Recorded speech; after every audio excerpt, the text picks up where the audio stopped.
바이스톰입니다. 중세는 말할 것도 없고 근현대 문명을 지나 20세기 초중반까지만 해도 세계의 중심은 유럽이었다고 할 수 있을 것입니다. 그 이후 미국의 아메리카 대륙으로 문명 발달 패권은 넘어갔죠. 그리고 이제 유럽은 기술과 경제에 있어서 미국은커녕 아시아 대륙, 더 정확히는 한중일의 동아시아와 비교했을 때 많은 분야에서 추월당하여 이미 뒤처진 분야들이 수두룩할 정도인데요. 그래서 유럽연합은 심각한 위기 상황임을 스스로 인식하고 있기도 하죠. 그렇지만 이런 유럽이 절대적인 패권을 가진 분야가 전혀 없는 것은 아닙니다. 최신 트렌드와 선진화에 있어서 유럽이 여전히 세계 최고의 자리에 있는 그런 분야 중 하나는 바로 축구죠. 축구에 있어서만큼은 젊고 유망한 떠오르는 지도자들이 대부분 독일과 포르투갈 등 유럽 국가들에서 배출되고 있는데요. 우리 대한민국의 축구 지도자들도 동남아 국가들을 중심으로 지도력을 인정받고 있지만 정작 우리나라 축구 대표팀에서 결정적 역할을 한 감독들은 모두 유럽 출신 감독들이었습니다.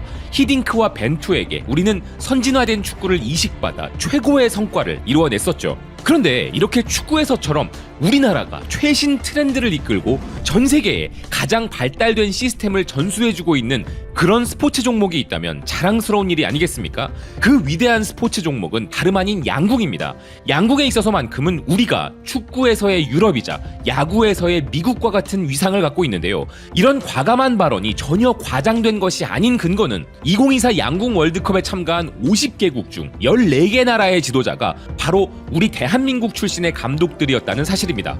그런데 이 중에는 한국인 감독들을 고용하여 정말 큰 성과를 얻어 한국인 감독을 찬양하는 국가들도 있고, 그 반대로 한국인 감독을 모욕했다가 천벌을 받은 국가도 있어서 화제인데요. 이번 파리올림픽에서 우리를 위협한 국가도 역시나 한국 감독이 이끌고 있었죠. 하지만 결국 우리가 여자 단체전에서 금메달을 가져온 이유는 그들에게도 한국인 감독은 있었지만 그보다 더 결정적인 바로 이것이 없었기 때문이라는 생각이 들었습니다. 그런데 이 이야기에 앞서 한국인 감독에게 무례를 범하여 천벌을 받은 국가부터 살펴봐야 하는데요. 그 국가는 바로 인도였습니다. 정확히는 인도가 아니라 인도 양궁 협회와 인도 올림픽 위원회인데요. 그들이 모욕한 한국의 백운기 감독은 손흥민 선수도 받은 바 있는 대한민국 체육계의 최고 수준의 훈장 국민체육훈련 청룡장과 국민체육훈련 기린장을 수상한 바 있는 위대한 체육인입니다. 그는 코치와 감독으로 아테네와 런던 올림픽에서 우리 대표팀을 이끈 감독이기도 했는데요. 그런 그가 인도 양궁 대표팀의 감독으로 부임하여 지도해 오다가 이번 파리 올림픽에서 갑자기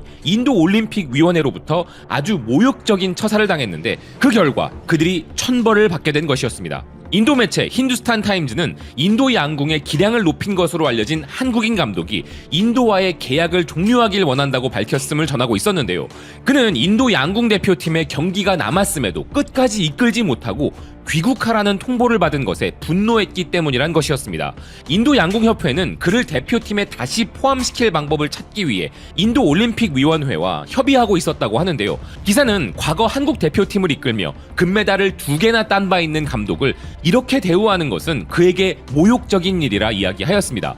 그러면서 기사는 그의 지도를 받은 인도 남녀 양궁팀은 2012년 이후 처음으로 올림픽에 진출했고 그가 인도 양궁 대표팀을 발전시키는 데 중요한 역할을 해왔다고 소개했는데요. 인도 남성 대표팀이 세계 랭킹 2위까지 오른 성과와 상하이 월드컵에서 한국을 놀라게 만들며 금메달을 따낸 인도 여성팀의 쾌거, 그리고 인도 여성팀의 항저우 아시안게임 동메달 획득이 모두 한국의 백운기 감독의 공로였음을 설명하는 기사였습니다. 그런데 이런 인도 대표팀의 백운기 감독이 심리학자 2명과 인도 코치는 물론 물리치료사에게까지 모두 지급된 신분증인 AD카드를 발급받지 못해서 갑자기 귀국 조치가 이루어졌다는 것인데요. 이 혼란의 원인에 대해 기사는 인도 올림픽 위원회는 애초에 인도 양궁협회에 스태프를 4명까지만 수용할 수 있다고 통보를 했는데 협회는 백운기 감독을 5번째 멤버로 기재하는 바람에 그의 이름이 삭제된 것이라 설명했습니다.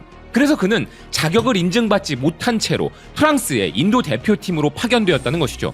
그리하여 인도 양궁협회는 인도 올림픽 위원회의 관계자와 계속 연락을 하였지만 사무총장을 비롯한 다른 고위 간부들은 응답하지 않았다고 하는데요. 결국 인도 올림픽 위원회는 그가 대표팀을 지휘하는 역할을 더 이상 맡을 필요가 없다는 말로 귀국을 통보하였는데 계약 기간이 8월 30일까지였기에 유종의 미를 거두려던 지도자의 의지를 꺾어버렸다는 것이었습니다. 결국 인도 양궁 대표팀에게 할당된 스태프 티켓은 4장뿐이었는데 파리에 5명의 스태프가 가게 되자 백운기 감독을 제외했다는 것이죠. 그래서 백운기 감독이 자리에 없는 상태로 인도 여자 양궁 대표팀은 단체전 경기를 치렀는데요. 그 경기가 어떻게 되었는가 하면 뭘 어떻게 되었겠습니까?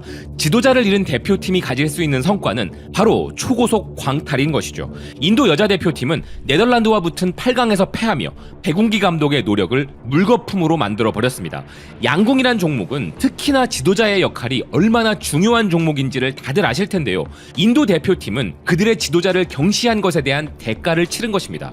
대한민국의 양궁 시스템을 전수해주고 그들에게 모든 것을 가르친 우리의 훌륭한 지도자를 토사구팽시킨 죄로 천벌을 받은 것이죠. 반면 한국을 이기는 유일한 방법은 오직 한국 지도자를 초빙한 것밖에 없다는 것을 깨닫고 한국 지도자의 위력으로 한국 대표팀을 위협할 수준까지 성장한 국가가 있었으니 그 국가는 바로 이번 파리올림픽 결승 상대였던 중국 대표팀이었습니다.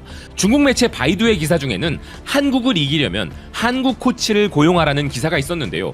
기사는 한국 양궁 대표팀은 여자 종목에서 남다른 우위를 점하고 있으며 그들은 단 한 번도 금메달을 놓친 적이 없고 남자 단체전, 여자 단체전, 혼성 단체전에서 모두 우승을 차지한 바 있다 소개했습니다. 그리고 그러한 강세는 도쿄올림픽에서도 마찬가지였으나 2024년에 접어들면서 중국 대표팀과 붙어 월드컵에서 패한 적이 있는 등 중국 양궁 대표팀이 한국 팀에게 도전하는 행보를 보여주고 있다는 것이었는데요. 중국 양궁이 이렇게 발전한 이유는 한국인 감독 덕분이란 것이었습니다. 도쿄올림픽에서도 성적이 좋지 않았던 중국 양궁은 이번 파리올림픽 준비 기간 동안 많은 변화를 겪었는데 그중 가장 중요했던 부분이 바로 한국인인 권용학 감독을 여자 대표팀 감독으로 기용한 점이었다고 설명한 기사인데요. 선수 활동 이후 코치로 전환하여 중국의 다양한 팀들을 지도해온 권용학 감독은 중국 양궁 대표팀에 선발된 다수의 선수들을 키워냈다는 기사였습니다. 그리고 그는 이번 파리올림픽에서 중국 여자팀의 감독을 역임했고 그는 선수들에게 고급 양궁, 대결 양궁 등 다양한 방법을 전수해 주었다는 것이었는데요. 그는 선수들의 일상생활에도 더 난이도 높은 훈련을 추가하여 선수들이 다양한 환경에서 경쟁할 수 있도록 능력을 길러주었다는 것이었습니다. 앞으로도 그런 일은 없기를 응원하지만 이번에 만약에라도 중국이 우리 대표팀을 이기고 금메달을 가져가는 슬픈 일이 벌어졌더라면 그것은 그들에게 선진 시스템과 체계적 훈련을 전수해준 한국 지도자의 역량 때문이었던 것이죠. 결승전이 끝나고 권용학 감독이 우리 선수들을 안아주면서 진심으로 축하를 전하는 모습은 참 보기 좋았는데요. 중국 선수들 역시 좋은 지도자에게 배운 티를 내며 인품 있는 태도를 보여주었습니다. 그런데 결국 우리와 중국은 2점 차이였는데요. 이 2점 차이가 벌어진 가장 큰 이유 중 하나는 그들에게도 한국 지도자는 있었지만 한국 최고의 스포츠 종목 협회, 아니 세계 최고라 자부할 수 있는 대한양궁협회가 그들에겐 없었기 때문이라 생각합니다. 대한민국 대표 선수가 되는 것이 올림픽 금메달을 따는 것보다 힘들다.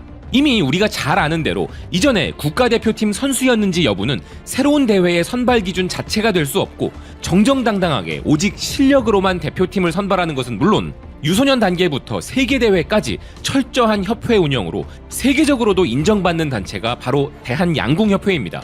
이런 양궁협회는 단순히 선수들 관리만 잘하는 게 아닌데요. 세계양궁연맹이 이번 파리올림픽을 기점으로 또 한 번 대한양궁협회를 소개한 내용을 살펴보겠습니다. 기사는 대한양궁협회가 3D 프린터를 이용하여 선수 개개인에게 최적화된 최첨단 그립을 제작해준 것을 두고 이는 한국 양궁대표팀의 첨단 기술 조치의 일환이라 소개했는데요. 대한양궁협회는 2018년부터 이미 이런 기술을 개발해왔다는 기사는 양궁에 대한 이런 과학적 접근은 물론 한국은 양궁의 모든 측면을 조사하고 연구하는 데에 명성이 높다 극찬하고 있었습니다. 그리고 이 단체를 이끄는 현대자동차그룹은 칭찬을 안 할래야 안 할 수가 없죠. 현대차그룹은 이번 파리올림픽을 앞두고 공식 보도자료를 배포하였는데요. 이 기사는 한국은 전 세계적으로 유명해졌고 음식과 케이팝, 드라마 같은 문화 현상이 있지만 놀랍게도 한국이 국제무대에서 유명한 또 다른 요소는 바로 양궁이라 이야기하고 있었습니다. 정밀성과 규율, 타의 추종을 불허하는 경쟁적 성공이라는 유산을 바탕으로 한국은 양궁 세계 무대에서 두각을 나타내었다는 기사는 한국과 양궁의 역사는 깊고 풍부하여 그 뿌리는 고대로 거슬러 올라가지만 한국 양궁이 우세하고 혁신적이라는 사실이 확실히 드러난 것은 현대에 이르러서라는 것이었는데요. 또한 양궁은 한국에서 단순한 스포츠가 아니라 큰 문화적 의미가 있다는 기사는 양궁은 궁도 또는 궁술로 알려진 역사와 전통에 그 기반을 두고 있고, 양궁은 한국 역사의 화랑 또는 꽃의 기사라 불리는 집단이 수행하는 중요한 요소였다 소개했습니다. 그러면서 귀족 가문에서 선발된 이 젊은 남성 전사들의 엘리트 그룹이 존재했던 것은 기원 후 6세기로 거슬러 올라간다면서 신라시대 역사를 설명하고 있었는데요. 이어서 올림픽에서의 한국 양궁 역사를 소개한 기사는 한국은 현대적 양궁 시스템을 개발하기 위해 최첨단 과학기술을 동원하고 있다면서 고속 카메라를 통한 생체 역학적 분석으로 성능의 최적화와 부상의 최소화를 도모하는 것은 물론 데이터 분석을 통해 정확한 코칭 통찰력과 조정이 가능하게 하고 있다는 것이었습니다. 그리고 여기에는 혁신적인 한국 기업이 최첨단 장비를 제공하고 있다는 것이었는데요. 자세하게는 카메라 기반 심박 센서와 멀티 카메라 분석, 고정밀 사격기와 자체 조정 슈팅 로봇 및 맞춤형 그립 등이 있다는 기사는 한국은 현대자동차의 기술을 양궁과 통합했다 자랑하고 있었습니다. 솔직히 이런 보도자료는 우리의 자화자찬이지만 이걸 소개하고 싶었던 이유는 이들은 정말 더 칭찬받고 더 인정받을 만한 자격이 있다고 생각했기 때문인데요. 아울러 이 협회를 이끄는 수장, 현대차그룹 정의선 회장의 행보도 돋보이죠. 그는 인터뷰에서 이렇게 말했는데요.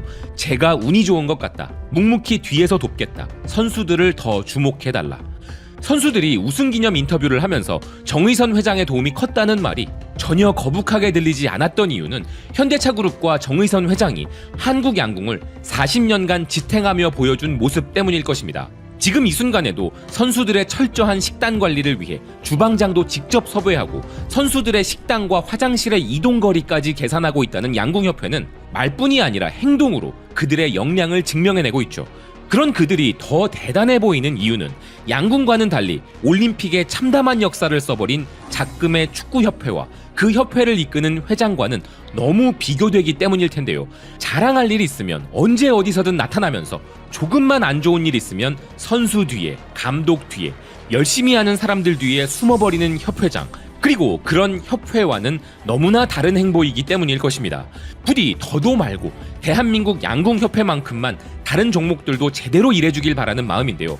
세계 최고의 선수들을 세계 최고 수준으로 지원하는 협회와 수장으로 구성된 완벽한 삼위일체의 대한민국 양궁을 진심으로 응원합니다. 시청해주셔서 고맙습니다. 또 뵙겠습니다.